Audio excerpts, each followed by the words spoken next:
Bismillahirrahmanirrahim. Dari Abu Hurairah radhiyallahu an, Rasulullah shallallahu alaihi wasallam bersabda, "Ama yakhsha ahadukum idza rafa'a ra'sahu qabla al-imam an yaj'alallahu ra'sahu ra'sa himar."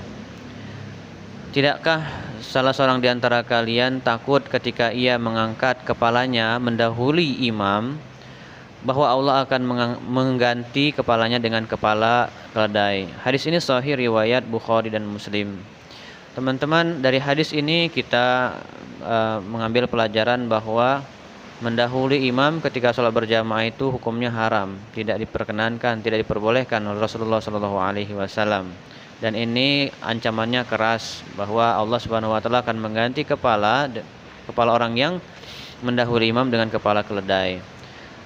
Teman-teman, hadis ini juga sebetulnya menggambarkan dalam kehidupan kita sehari-hari ketika kita mengangkat seorang pemimpin, ya. Pemimpin itu diangkat untuk ditaati, bukan untuk diselisihi.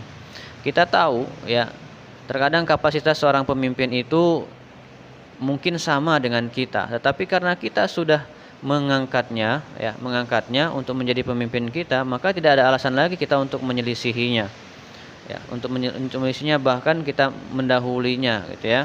Kenapa Rasulullah SAW atau Allah Subhanahu Wa Taala akan mengganti seorang yang mendahului imam dengan kepala himar? Karena himar ini atau keledai ini adalah simbol daripada kebodohan, simbol daripada orang yang tidak berpikir, ya, tidak berakal, ya.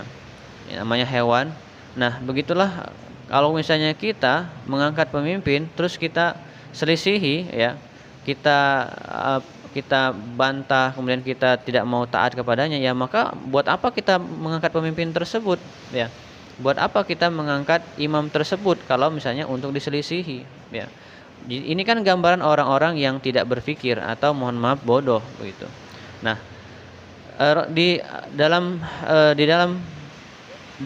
sebuah kepemimpinan, itulah yang harus kita tanamkan, bahwa ketika kita sudah mengangkat pemimpin kita, maka tidak ada lagi alasan kita untuk menyelisihinya. Kita tahu bahwa gerakan sholat itu, misalnya kita sholat zuhur 4 rakaat, setelah takbir kita akan bersedekap, setelah ruku kita akan sujud dan lain sebagainya, ya. Bahkan kita rela untuk mendengarkan imam tersebut, ya.